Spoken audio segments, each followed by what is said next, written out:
Hi friends, எல்லோரும் எப்படி இருக்கீங்க? நல்லா இருக்கீங்களா? இன்றைக்கி நம்ம இந்த வீடியோவில் என்ன பார்க்க போகிறோன்னா கருணக்கிழங்கு மசியல் தாங்க. வாங்க எப்படி செய்யலான்னு பார்க்கலாம். அதுக்கு கருணக்கிழங்கை நல்லா வாஷ் பண்ணிவிட்டு குக்கரில் சேர்த்து ஒரு 4 விசில் விட்டு எடுத்து வச்சுக்கோங்க.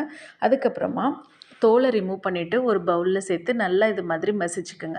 அடுத்து புளி தண்ணி, மஞ்சத்தூள், உப்பு சேர்த்து நல்லா மிக்ஸ் பண்ணிக்கோங்க. ஒரு 10 நிமிஷம் இது இப்படியே இருக்கட்டும். எதனால இது மாதிரி மிக்ஸ் பண்ணி வைக்கிறோன்னா, சில பேருக்கு தொண்டை கரகரன்னு இருக்கும்ல, இது மாதிரி ட்ரை பண்ணி பாருங்கள், உங்களுக்கு அந்த பிரச்சனை இருக்காது. அடுத்து ஒரு கடாயில் 2 டேபிள் ஸ்பூன் ஆயில் சேர்த்துக்கோங்க. எண்ணெய் சூடானதுக்கப்புறமா கடுகு, உளுந்து, வெந்தயம் சேர்த்துக்கோங்க. பொரிஞ்சதும் பச்சை மிளகா, பெரிய வெங்காயம், கருவேப்பிலை சேர்த்து நல்லா வதக்கிக்கோங்க. ஒரு பெரிய சைஸ் பெரிய வெங்காயம் போதும், குட்டி குட்டியாக கட் பண்ணிக்கோங்க. காரத்துக்கு தகுந்த மாதிரி நீங்கள் பச்சை மிளகா போட்டுக்கலாம். அடுத்து ஒரு பெரிய சைஸ் தக்காளி, அதையும் குட்டி குட்டியாக கட் பண்ணி சேர்த்துக்கோங்க. நல்லா ரெண்டும் வதங்கினதுக்கப்புறமா நம்ம ரெடியாக வச்சுருக்கிற அந்த கருணக்கிழங்கு பேஸ்ட்டை இது கூட சேர்த்துக்கலாம்.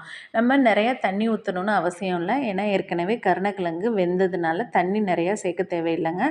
இது கொதிக்கும் போதே உப்பு செக் பண்ணி பார்த்துக்கோங்க. அடுத்து ஒரு டேபிள் ஸ்பூன் மிளகாத்தூள், 2 டேபிள் ஸ்பூன் மல்லித்தூள், அவ்வளோதாங்க கருணக்கிழங்கு மசியல் ரெடி. இது கொஞ்சம் கெட்டியாக வரணும். நீங்கள் சுருள சுருள கிண்டணும், கைவிடாமல் கிண்டணும், இல்லைன்னா அடி பிடிக்கும். கிண்டும் போதெல்லாம் நீங்கள் நல்லெண்ணெய் சேர்த்துக்கிட்டாலும் சரி, இல்லை நீங்கள் என்ன ஆயில் யூஸ் பண்ணுறீங்களோ அது சேர்த்துக்குங்க. பாருங்கள், முதல்ல இருந்ததுக்கு எவ்வளோ கெட்டியாக வந்துருச்சு. நான் எண்ணெய் சேர்த்து கிண்டுறதுனால அடி பிடிக்கலை. இந்த ரெசிபி உங்களுக்கு பிடிச்சிருந்துச்சுன்னா மறக்காமல் நீங்களும் ட்ரை பண்ணி பாருங்கள்.